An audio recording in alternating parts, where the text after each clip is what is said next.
Yang berikutnya ada computer crime and abuse atau kejahatan dan penyalahgunaan komputer.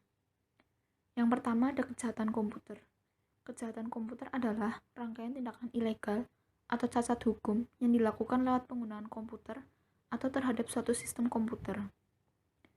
Komputer maupun sistem komputer dapat menjadi objek kejahatan, menghancurkan pusat komputer atau file-file suatu perusahaan, ataupun alat dalam melakukan kejahatan, mencuri data dari komputer lain dengan cara memperoleh akses secara ilegal ke sistem komputer tersebut.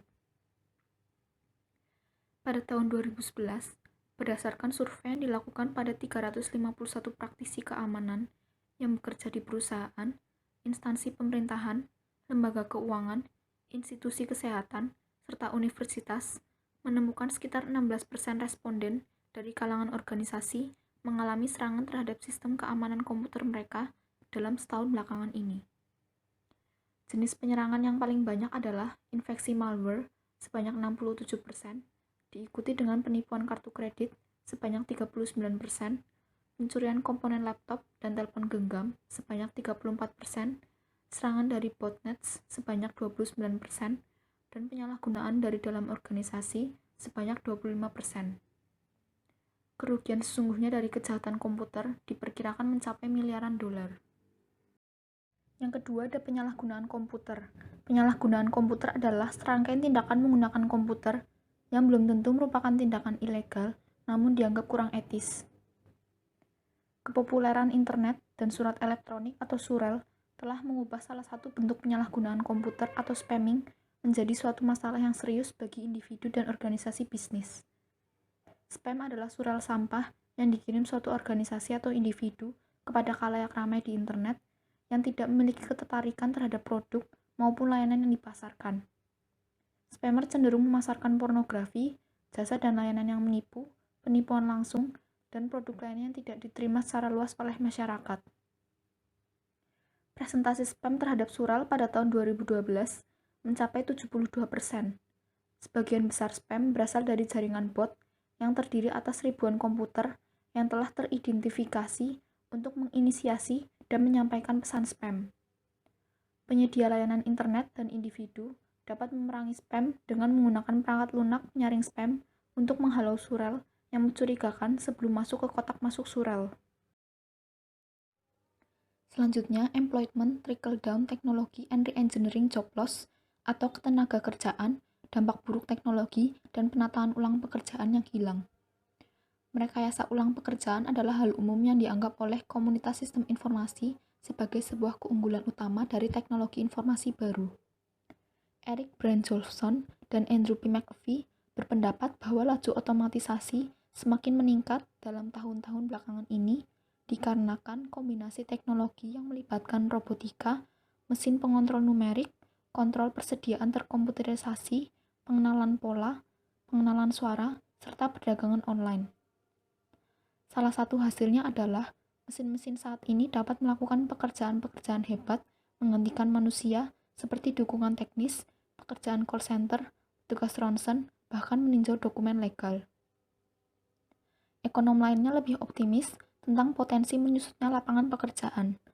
Mereka percaya dengan melepas karyawan yang cemerlang dan terdidik akibat penataan ulang bidang pekerjaan akan menyebabkan karyawan-karyawan ini mendapatkan pekerjaan yang lebih baik pada industri yang bertumbuh lebih cepat. Perencanaan yang hati-hati serta kepekaan terhadap kebutuhan karyawan dapat membantu perusahaan dalam merancang ulang pekerjaan untuk meminimalisi pemecatan. Selanjutnya, equity and access, increasing racial and social class cleavages atau kesetaraan dan hak akses, meningkatnya kesenjangan sosial dan pembedaan ras. Informasi, pengetahuan, komputer, serta akses terhadap sumber-sumber tersebut pada institusi pendidikan dan perpustakaan umum didistribusikan secara tidak adil melalui kelas-kelas etnis dan sosial. Kesenjangan digital serupa juga terjadi di sekolah-sekolah Amerika. Sekolah-sekolah di wilayah miskin memiliki jumlah komputer, kualitas pendidikan, serta akses internet yang lebih rendah bagi murid-muridnya. Apabila dibiarkan, kesenjangan digital akan menimbulkan gesekan atau benturan antara golongan yang memiliki informasi, pemahaman komputer, serta keahlian dengan golongan yang tidak memiliki pemahaman dan kemampuan komputer. Dalam beberapa tahun belakangan ini, kepemilikan komputer dan perangkat digital semakin meluas. Namun, kesenjangan digital masih ada.